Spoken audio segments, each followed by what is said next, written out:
जय गुरुजी संगत जी। गुरुजी का अनंतम अनंतम शुक्राना। गुरुजी के श्री चरणों में कोटि कोटि प्रणाम और गुरुजी की प्यारी प्यारी संगत को जय गुरुजी। संगत जी, आज का सत्संग बहुत ही सुंदर है। गुरुजी की प्यारी और पुरानी संगत का सत्संग है। इस सत्संग के माध्यम से आपको अपने कई सवालों के जवाब मिलेंगे। इसलिए संगत जी, सत्संग अंत तक सुने, पूरा सुने और पूर्ण श्रद्धा के साथ सुने। तो चलिए संगत जी, सत्संग शुरू करते हैं। संगत जी, आज का सत्संग गुरुजी की पुरानी संगत हरलीन आंटी का है। जय गुरुजी संगत जी, जय गुरुजी, शुक्राना गुरुजी, सारी संगत को जय गुरुजी। संगत जी, गुरुजी के साथ मेरी जर्नी जो रही है, मैं आपके साथ वो शेयर करूंगी। जैसा कि गुरुजी हमेशा कहते थे, अपने सत्संग की शुरुआत शुरू से करनी चाहिए, तो मैं शुरू से ही आपको सब बताती हूँ। संगत जी, मेरे हस्बैंड के जो बड़े ब्रदर हैं, वो गुरुजी के पास जाया करते थे और ये बात होगी 1995 की, जालंधर की। और संगत जी, उन्होंने हमें भी गुरुजी के पास चलने के लिए कहा। गुरुजी के पास कौन जाएगा ये हम डिसाइड नहीं करते हैं संगत जी, इसे गुरुजी डिसाइड करते हैं। अब गुरुजी हमेशा बड़े भैया को बोलते थे कि छोटे को बुलाओ, छोटे को बुलाओ, और छोटे का मतलब है मेरे हस्बैंड। संगत जी, हम लोग अक्सर मना कर दिया करते थे कि हम तो गुरु ग्रंथ साहिब को मानते हैं, हम गुरुद्वारे जाते हैं, हम नहीं मानते महापुरुषों और गुरुओं को। संगत जी, मुझे एक सीवियर प्रॉब्लम थी माइग्रेन की, और संगत जी, ये मेरी प्रॉब्लम इतनी सीवियर थी कि मैं कई दिनों तक बिस्तर पर ही रहती थी और साथ में बहुत वॉमिटिंग होती थी। और मेरी बेटी उस समय 4 या 4.5 साल की थी। संगत जी, मुझे इतना ज्यादा पेन होता था कि मुझे इंजेक्शन लगा करते थे और मुझे बहुत वॉमिटिंग होती थी। संगत जी, हमने सबको दिखाया, मेरे अंकल ने किसी भी डॉक्टर को नहीं छोड़ा। ना मैं अपनी बेटी को देख पाती थी और ना ही मैं अपना घर का कार्य कोई कर पाती थी। संगत जी, फिर मेरे हस्बैंड ने कहा कि हम गुरुजी के पास चलते हैं, और हम लोग गुरुजी के पास गए। हमने सुना हुआ था संगत जी कि किसी भी प्रकार की कोई भी प्रॉब्लम क्यों ना हो, गुरुजी उसको ठीक कर देते हैं, चाहे वो फिजिकल हो, मेंटल हो या फाइनेंशियल। गुरुजी चुटकियों में उसको हल कर देते हैं। तो संगत जी, हम लोग जालंधर मंदिर गए। जो बहुत से लोग जालंधर मंदिर गए होंगे तो उन्होंने देखा होगा कि वहां पर 2 रूम्स थे। तो संगत जी, हम मंदिर में एंटर हुए, हमने माथा टेका, और जैसे ही संगत जी मैंने अपना माथा टेका तो गुरुजी ने कहा, और हरलीन तू आ गई। संगत जी, गुरुजी को नाम भी बताना नहीं पड़ता था, और जब गुरुजी ने मेरा नाम पुकारा तो गुरुजी ने मुझे इशारा किया कि वो पूछना चाह रहे हो कि क्या बात है, क्या प्रॉब्लम है। मैंने कहा, गुरुजी, मुझे सीवियर माइग्रेन है, आप प्लीज मुझे ठीक कर दो। मुझे इतनी ज्यादा प्रॉब्लम थी संगत जी कि बस कोई मिरेकल हो जाए और मैं बिल्कुल ठीक हो जाऊं। और संगत जी, गुरुजी को मैंने जैसे ही ये सब बताया, गुरुजी ने मुझे बहुत तेज डांटा और कहा कि तुझे पता नहीं है, गुरु से मांगते नहीं हैं, मानते हैं। मुझे बड़ा अजीब लगा संगत जी। मुझे लगा कि गुरुजी ने पहले तो इशारा किया कि किस लिए आए हो, और अब गुरुजी ऐसा बोल रहे हैं। तो संगत जी, मैं एकदम पीछे जाकर कोने में जाकर बैठ गई। अब संगत जी, मैंने सोच लिया था कि अब मैं यहाँ से जाऊंगी तो मुझे कुछ भी नहीं बोलना है, कुछ नहीं करना है, ना मैं माथा टेकूंगी, क्योंकि मेरी तो इंसल्ट हो चुकी थी। क्योंकि संगत जी, उस समय 20-22 लोग ही हुआ करते थे, तो मुझे ऐसा लगा कि सबने सुन लिया होगा। संगत जी, हम लोग वहां पर 6:30 बजे पहुंचे। गुरुजी ने हमें लंगर करवाया, और संगत जी, उस टाइम पर लंगर हुआ करता था तो गुरुजी घूम घूम कर अपने हाथों से रोटी भी दिया करते थे। और संगत जी, एक आम इंसान जैसा होता है वैसे ही हमें गुरुजी भी लगा करते थे। संगत जी, हमें तब पता ही नहीं होता था कि ये महापुरुष नहीं है, ये तो साक्षात भगवान है। हमने गुरुजी को इनफैक्ट पहचाना ही नहीं। संगत जी, गुरुजी का एक रूल हुआ करता था कि जब तक गुरुजी ये न कह दें कि कौन सी संगत कब जाएगी, तब तक कोई नहीं उठता था। और संगत जी, अगर कोई संगत उठती भी थी तो गुरुजी इशारा करके उसे बिठा दिया करते थे। संगत जी, मुझे लगता है कि गुरुजी देखते थे कि ये टाइम ठीक है या नहीं संगत के जाने के लिए। संगत जी, सर्दियों का टाइम हुआ करता था और चारों तरफ कोहरा हुआ करता था। और संगत जी, मैं बता दूं कि मैं 18 सेक्टर में रहती हूँ। इतने में गुरुजी का हुक्म होता है कि जो भी 18 सेक्टर के हैं वो सब चले जाओ। हम सारे लोग उठ गए संगत जी, मेरी mother in law, father in law, मेरे जेठ, जेठानी, ननंद और मैं, हम लोग उठ गए संगत जी। मैंने सोच लिया था कि मैं माथा नहीं टेकूंगी और चुपचाप साइड से निकल जाऊंगी, लेकिन संगत जी, गुरुजी के चेहरे पर इतना नूर होता था, इतना मैग्नेट था कि आप अपने आप खींचे चले जाते हो। संगत जी, मैं अपने आप गई। गुरुजी नीचे बैठे हुए थे और मैंने अपना सिर गुरुजी के गोद में रख दिया और गुरुजी ने मेरे सिर पर हाथ रखा, और संगत जी, हाथ रख के गुरुजी ने मुझसे कहा कि जा, हुण तू तरसेगी सिर दर्द नू। अब संगत जी हम लोग दरबार में से उठ के बाहर आए, कार में बैठे तो मुझे ऐसा दर्द हुआ संगत जी सिर में जैसे किसी ने मेरी सर्जरी कर रखी हो। तो मैंने अपने अंकल से कहा कि हम लोग ऐसे ही आ गए, कुछ हुआ तो है नहीं और मेरा दर्द इतना बढ़ गया है। तो मेरे अंकल ने कहा कि कोई बात नहीं, कैप्सूल लेना और सो जाना, सुबह हम डॉक्टर को दिखाएंगे। और संगत जी मुझे याद नहीं है कि मैंने आकर के मेडिसिन ली या नहीं ली। मैं रात में सोई और जब सुबह उठी sangat ji I was very very fresh. और संगत जी वो दिन गया और आज तक मुझे माइग्रेन है ही नहीं। संगत जी मेरा माइग्रेन ऐसा था कि मुझे ऐसा लगता था कि जैसे मेरे माइंड में, मेरे ब्रेन में कोई बीमारी है और मुझे ऐसा लगता था जैसे कोई ट्यूमर है। और संगत जी 1995 से लेकर आज तक मुझे कोई माइग्रेन नहीं हुआ। संगत जी ये हो गया मेरा अपना एक सत्संग शुरुआत में। और संगत जी ऐसे ही धीरे धीरे गुरुजी के साथ अटैचमेंट बढ़ता चला गया। संगत जी हमें डर भी लगता था, लेकिन हम गुरुजी के पास जाकर के छोटी बड़ी जैसी भी प्रॉब्लम लेकर जाते थे और गुरुजी से शेयर करते थे। गुरुजी ऐसे देखते थे हमें जिसे उन्होंने सुनी भी नहीं हो और सुन भी रखी हो। और संगत जी हम लोग अक्सर वीकेंड पे जाया करते थे। हमारा तो ऐसा हो गया था कि बस हमें वीकेंड का इंतजार रहता था कि कब वीकेंड आएगा और हम गुरुजी के पास जाएं। और संगत जी कभी हम नहीं भी जा पाते थे तो किसी संगत के माध्यम से खबर करवाना कि गुरुजी ने आपको याद किया है, आज आप आए नहीं। ये गुरुजी का अपना एक तरीका होता था संगत जी बताने का कि देखो मैं तुम्हें याद कर रहा हूँ। और संगत जी ऐसे ही कई महीने निकल गए। मेरे अंकल के फर्स्ट कजन मामा जी का बेटा, उन्हें कोई इशू नहीं था और उनकी शादी को 7 से 8 साल हो गए थे। तो संगत जी मेरे अंकल ने उनसे कहा कि आप जालंधर चलो गुरुजी के मंदिर में, वहाँ माथा टेको, वो साक्षात भगवान हैं, भगवान का रूप हैं, आप भी कृपा के पात्र बनो। अब संगत जी वो राधा स्वामी थे और उनके पेरेंट्स भी राधा स्वामी के फॉलोवर थे, तो उन्होंने मना कर दिया। और कहते हैं ना संगत जी कि जब इंसान हार जाता है तो कोई दरबार नहीं छोड़ता। अब वो गुरुजी के दरबार में गए, मैं और मेरे अंकल उन्हें लेकर गए। खैर हम कौन होते हैं संगत जी ले जाने वाले, गुरुजी ने हमारा जरिया बना करके उन्हें अपने पास बुलाया। और संगत जी जब हम वहां पहुंचे तो मैंने और मेरे अंकल ने तो माथा टेक लिया था और वो जैसे ही एंटर हुए संगत जी गुरुजी ने तुरंत ही कहा और राधा स्वामी आ गए। और जैसे ही उन्होंने माथा टेका गुरुजी ने उनसे पूछा कि कैसे आए हो। तो उनकी वाइफ ने कहा कि गुरुजी मैं तो दर्शन करने आई हूँ। तो गुरुजी कहते हैं अच्छा चलो बैठ जाओ। संगत जी वही ह्यूमन नेचर, मेरे हस्बैंड ने सोचा कि इन्होंने तो अपनी प्रॉब्लम बताई नहीं, चलो मैं ही जाकर के गुरुजी को बता देता हूँ। मेरे अंकल गए और कहा कि गुरुजी इनको कोई इशू नहीं है, आप प्लीज इन्हें ब्लेस कर दो। तो गुरुजी ने बड़े प्यार से कहा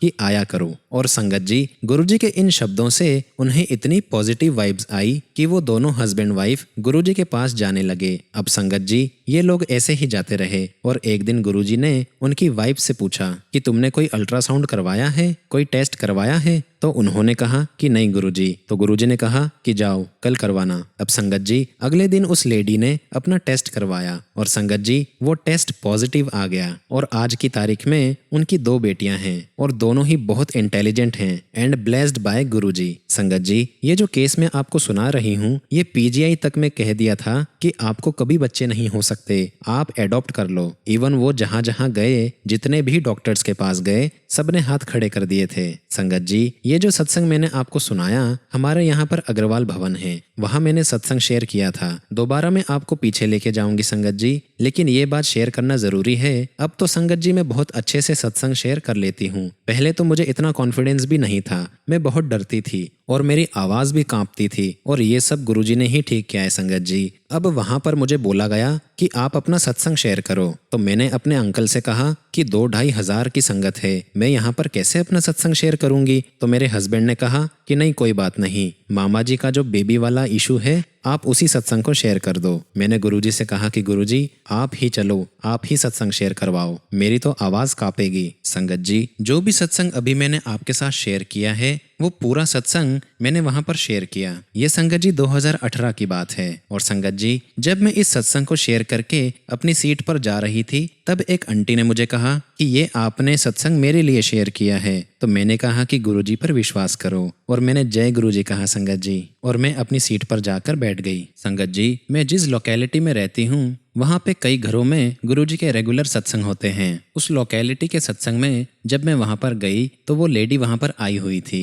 जैसे उस लेडी ने मुझे देखा, उसने बहुत ही स्वीटली मुझे हाय हेलो किया और मुझे कहा कि आंटी मैं आपको कुछ बताना चाहती हूँ। और तभी वो बोली कि आंटी वो सत्संग मेरे लिए ही था, क्योंकि मेरे साथ भी सेम इशू था। अब संगत जी 10-15 दिन बाद दोबारा जब फिर से सत्संग हुआ तब मैं फिर से उन आंटी से मिली तो वो कहने लगी कि आंटी मुझे भी सेम प्रॉब्लम थी, मेरे भी इन-लॉज राधा स्वामी थे, मैं भी राधा स्वामी को फॉलो करती थी और मेरा टेस्ट प्रेगनेंसी का पॉजिटिव आया। और संगत जी आफ्टर अ फ्यू मंथ्स गुरुजी ने उसे बेबी बॉय ब्लेस किया। संगत जी, हम कहते हैं ना कि गुरुजी का सत्संग सुनो, चाय प्रसाद लो, लंगर प्रसाद चखो, वही ब्लेसिंग होती है। ये सब मैं आपको प्रूफ बता रही हूँ। आप देखिए संगत जी, गुरुजी ने एक ऑलरेडी कपल को ब्लेस किया और वही सत्संग जब मैंने शेयर किया और गुरुजी ने मेरे माध्यम से वह सत्संग उन आंटी तक पहुंचाया और उन आंटी को भी ब्लेस किया। और संगत जी, 1-2 आंटी ने और मुझे बोला कि आंटी आपने जो उस दिन सत्संग शेयर किया था, लगता है कि गुरुजी ने हमें ही ब्लेस किया है। ये उनको पता है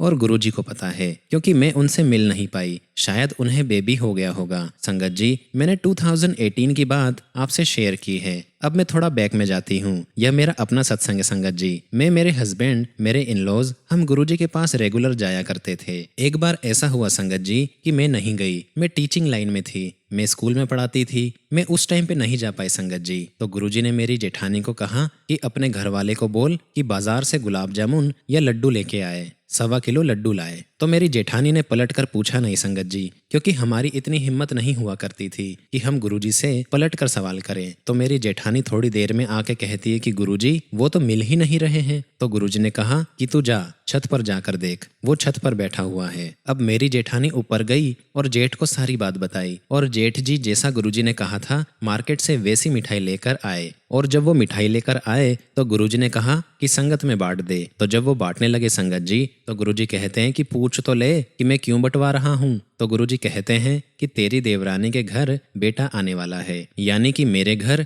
हरलीन के घर बेटा आने वाला है, इसलिए मैं ये मिठाई बंटवा रहा हूँ। और गुरुजी ने वो मिठाई का डब्बा उनसे ले लिया और अपने आप ही सारी मिठाई संगत में बांटी। अब मेरी जेठानी घर आई और मुझसे पूछने लगी कि आर यू एक्सपेक्टिंग, और मुझे तो खुद ही नहीं पता था संगत जी कि आई एम एक्सपेक्टिंग और नॉट। तो मैंने कहा नहीं, ऐसी तो कोई बात नहीं है। और मेरी जेठानी ने अजीब सा मुंह बनाया, जैसा कि शायद मैं उन्हें बताना ही नहीं चाह रही हूँ। खैर 10-15 दिन बाद पता चल गया कि मैं प्रेग्नेंट हूँ। और संगत जी 9 मंथ्स के बाद Guruji blessed me a baby boy, जैसा कि गुरुजी ने आशीर्वाद दिया था। और संगत जी मेरा बेटा अब 27-28 साल का है और उसका नाम शिवनील है, जो कि गुरुजी ने रखा है। और संगत जी मेरे ख्याल से गुरुजी की ये सबसे बिगेस्ट ब्लेसिंग है। संगत जी अब जो मैं ये शेयर करूंगी वह भी बड़ी हैरानी वाली बात है। अभी संगत जी ये जो कोविड का टाइम निकला है, ये बहुत क्रूशल टाइम निकला है और हमारी फैमिली में बहुत प्रॉब्लम्स आई। और मेरा बेटा तो यूएस गया हुआ था अपने फ्रेंड के पास, वो वहीं फंस गया। मार्च 31 की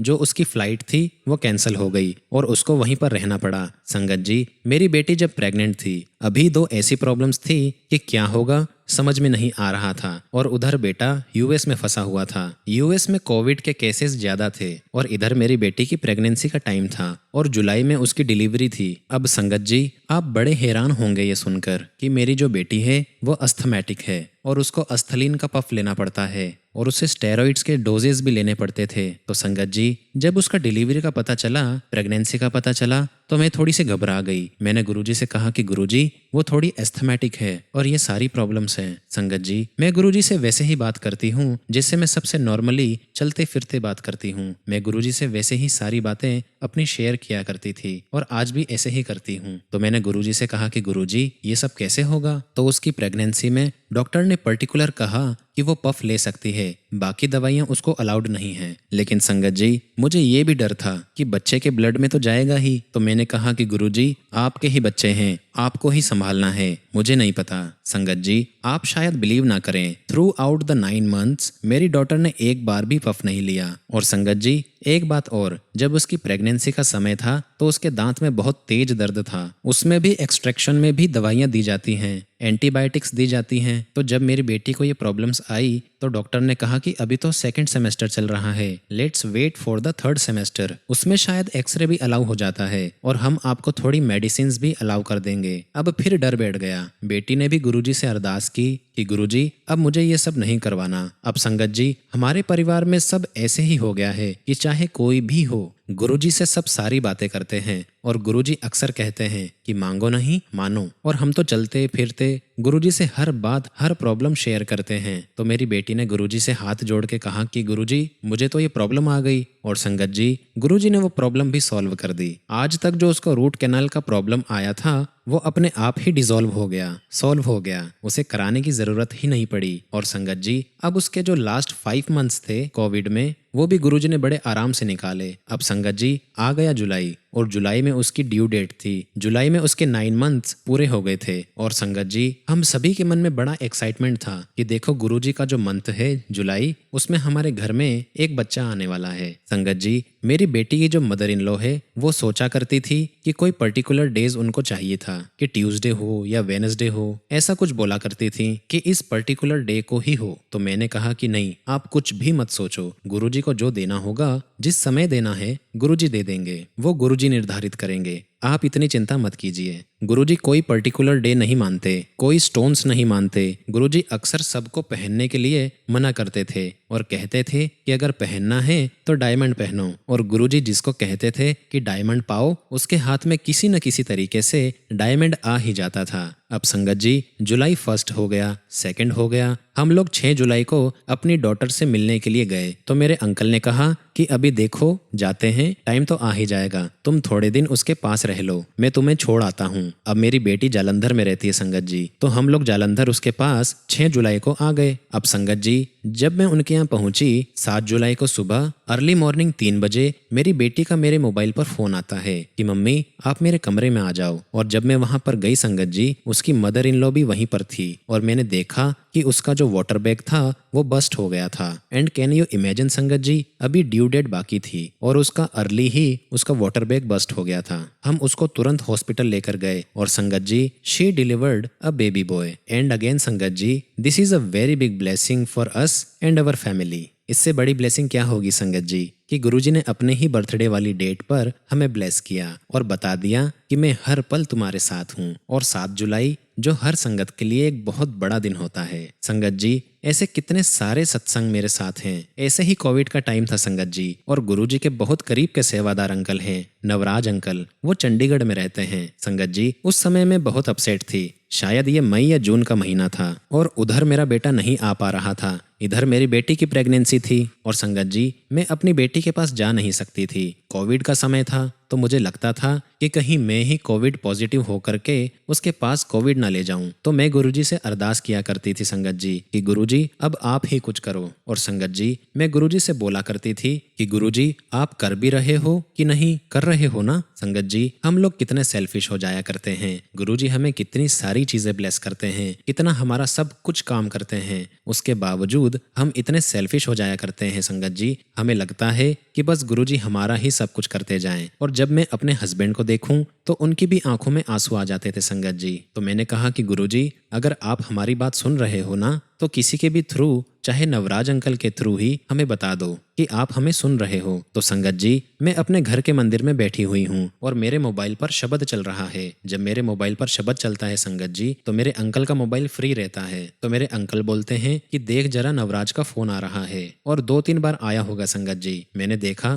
कि कोई जरूरी बात तो नहीं है। और संगत जी देखिए, इतनी जबरदस्त कनेक्शन, इतनी स्ट्रॉन्ग टेलीपैथी उस दिन हुई। ऐसा लगा जैसे साक्षात मैं गुरुजी के सामने बात कर रही हूँ। जैसे ही नवराज अंकल का मैंने फोन उठाया संगत जी, तो मैंने उनसे कहा कि गुरुजी ने वाकई आपको मेरे लिए फोन करवा दिया है। और फिर मैंने अंकल को सारी बात बताई संगत जी, और वो इतने पुराने सेवादार हैं, इतने टाइम से गुरुजी के साथ हैं, तो ऐसा लगा कि गुरुजी ने बिल्कुल उन्हीं को भेज दिया है कि उसे बताओ कि मैं हर पल उनके साथ हूँ। संगत जी, मैं आपको एक सत्संग और सुनाती हूँ। लोहड़ी का टाइम था। मैं और मेरे अंकल यहाँ पर एक मॉल है, हम वहाँ पर शॉपिंग करने के लिए गए। उससे पहले क्या हुआ संगत जी कि लोहड़ी पर हमें गुरुजी की एक की चेन मिली जिसमें गुरुजी का पेंडेंट था। तो मैंने अपने अंकल को कहा कि आप इसे अपनी कार की में डालो। तो मेरे अंकल ने कहा कि नहीं नहीं, मैं नहीं डालूंगा, कितने गंदे हाथ लगते रहते हैं इस पे। तो मैंने कहा कि नहीं नहीं, कुछ नहीं होता, गुरुजी ने कहा है कि वहम नहीं करना है। और मैंने डाल दी कीज उस की चेन में। तो मैंने कहा कि मैंने कीज डाल दी हैं, अब मत निकालना। संगत जी, मैं और मेरे हस्बैंड मॉल में गए और वो जो की चेन थी हमारे पास जिसमें गुरुजी का पेंडेंट था, तो मेरे हस्बैंड को लगा कि वो पेंडेंट, वो की चेन कहीं किसी के साथ रोल होकर चला गया है और मैं आगे चली गई थी। संगत जी, शॉप्स भी बंद हो गई थी।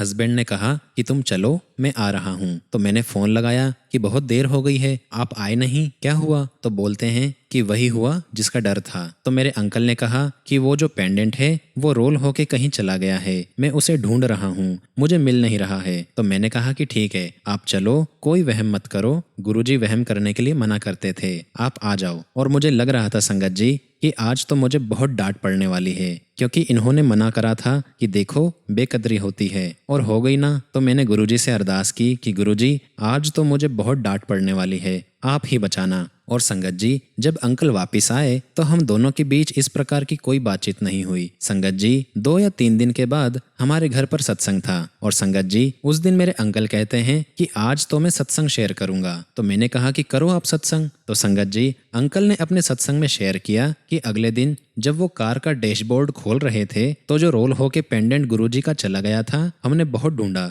नहीं मिला, वो पेंडेंट कार की डैशबोर्ड में ही मिला। संगत जी, गुरुजी ने दिखा दिया कि मैं हर पल तुम्हारे साथ हूँ, किसी भी प्रकार का वहम ना करो। जो गुरुजी से हमारा कनेक्शन है ना संगत जी, वो सोल टू सोल है। चाहे हम नहाए हुए हों या ना हों, हम सोए हुए हों, हम खाना खा रहे हों, चाहे जेंट्स ड्रिंक ले रहे हों, क्योंकि गुरुजी ने कभी वहम में नहीं डाला है। गुरुजी ने कभी नॉनवेज के लिए भी मना नहीं किया है संगत जी, लेकिन इतना जरूर बोला करते थे कि ये जो तुम नॉनवेज खाते हो ना, ये तुम लाशें खाते हो। इनडायरेक्टली गुरुजी समझा जरूर देते थे, लेकिन कभी किसी को मना नहीं करते थे। संगत जी, जो मुझे एक्सपीरियंसेस हुए हैं उससे मैं यही कहूंगी कि आप सब अपने कनेक्शन डीप बनाते जाएं, अपना रेशो जो है गुरुजी के साथ ज्यादा बनाएं। ये जो वहम में हम पड़े हैं, आप जो स्टोन्स पहनते हैं, इन सब चीजों को दूर करें और गुरुजी से अपना कनेक्शन स्ट्रॉन्ग करें। अब संगत जी, मैं आपसे अपने फादर इन लॉ का एक सत्संग शेयर करूंगी। उनका नाम है सरदार जसवंत सिंह। संगत जी, वो गुरुजी के पास जाते जरूर थे, लेकिन कहते हैं ना कि जो बुजुर्ग लोग होते हैं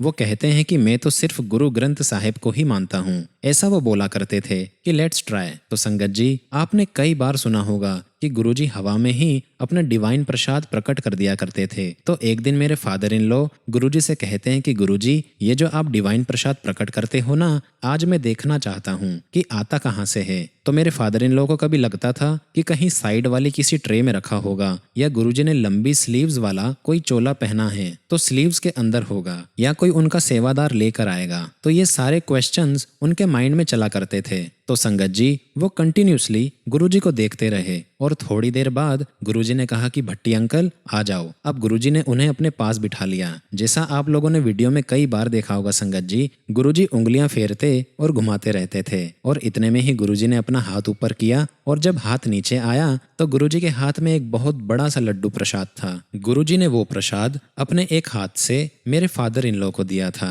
लेकिन उस प्रसाद को मेरे फादर इन लॉ ने दोनों हाथों में उठाया और उसमें भी नहीं आ पा रहा था संगत जी। संगत जी, फिर वो दिन गया और आज का दिन है। मेरे फादर इन लॉ को कभी सेकंड थॉट आया ही नहीं। वो हमेशा यही कहते हैं कि गुरुजी साक्षात परमात्मा हैं जो हमारे सामने बैठे हैं। गुरुजी ने उन्हें कहा कि भट्टी अंकल, थोड़ा सा प्रसाद संगत में बांटो, बाकी आप घर में रखो और अपने घर में इस प्रसाद को सबको दो, और इस प्रसाद से मैंने आपके जन्म जन्म ठीक कर दिए हैं। आपकी फैमिली, आपके बच्चे, आपके बच्चों के बच्चे, जनरेशन टू जनरेशन मैंने सबको ब्लेस कर दिया है। और संगत जी, आज तक वो ब्लेसिंग्स हमारे साथ में हैं। छोटी मोटी प्रॉब्लम्स तो सबको आती हैं संगत जी, लेकिन ना कोई फिजिकल ना ही कोई फाइनेंशियल ऐसी कोई प्रॉब्लम आई जो हमारी सॉल्व ना हुई हो। तो सिर्फ भट्टी फैमिली ही नहीं संगत जी, जैसा गुरुजी ने आशीर्वाद दिया था जनरेशन टू जनरेशन, तो जो मेरी फैमिली है संगत जी, मेरी मम्मी पापा की जो फैमिली है, वो फैमिली को भी गुरुजी ने ब्लेस किया है। संगत जी, मैं जो कुछ भी गुरुजी से बात करती हूँ वो पूरी हो जाती है। या गुरुजी किसी न किसी फॉर्म में समझाते हैं कि अगर ये पूरा नहीं हो रहा है तो it is not in your favour, मतलब ये तुम्हारे लिए फ्रूटफुल नहीं है। गुरुजी मुझको इसका भी आसरा देते हैं। तो संगत जी, जो गुरुजी आपको दे रहे हैं वो आपके फेवर में है इसलिए दे रहे हैं, और जो आपके फेवर में नहीं है वो गुरुजी किसी न किसी प्रकार आपको बता ही देंगे। थोड़ी सी ज्यादा पेशेंस, गुरुजी में ज्यादा सरेंडर जितना हम बढ़ाते जाएंगे संगत जी, उतनी हमें ब्लेसिंग्स मिलती जाएंगी और बढ़ती जाएंगी। मैं अपने बेटे से कई बार बोलती हूँ संगत जी कि जब सत्संग होता है तो तू आकर बैठता नहीं है, तो मेरा बेटा मुझसे कहता है कि नहीं, मैं दिल से मानता हूँ, कोई ज़रूरी नहीं है आकर के सत्संग में बैठना। और संगत जी, हमें अंदर ही अंदर ये फील होता है कि जिस बच्चे को गुरुजी ने स्वयं दिया है वही बच्चा सत्संग में नहीं बैठ रहा है। तो मैं गुरुजी से कहती थी कि गुरुजी आप ही इसके दिमाग में डालोगे। गुरुजी ने उसके साथ ऐसे ऐसे मिरेकल्स किए हैं संगत जी कि वो बच्चा अगर आज सुबह उठता है या कोई बात करता है या बोलता है तो वो सब गुरुजी के नाम से होता है। और ऐसे ही मेरी डॉटर है, वो जो भी कुछ करती है गुरुजी के नाम से ही करती है संगत जी। मतलब संगत जी, हम जितना भी गुरुजी का शुक्राना करें उतना ही कम है। गुरुजी ने हमें एंडलेस काउंटलेस ब्लेसिंग्स दी हैं और उन सब के लिए हम सिर्फ एक शुक्राना नहीं कर सकते संगत जी। बस मैं इतना ही कहूंगी कि जुड़े रहो, सरेंडर करे जाओ, गुरुजी ऐसे ही ब्लेसिंग्स देते रहेंगे आपको। संगत जी, अब मैं अपने सत्संग को यही विराम देती हूँ। जैसा मैंने कहा, गुरुजी पे टोटल सरेंडर कीजिए, गुरुजी पर पूरा फेथ, पूरा भरोसा कीजिए संगत जी। ओम नमः शिवाय। शिवजी सदा सहाय। ओम नमः शिवाय। गुरुजी सदा सहाय। जय गुरुजी। शुक्राना गुरुजी।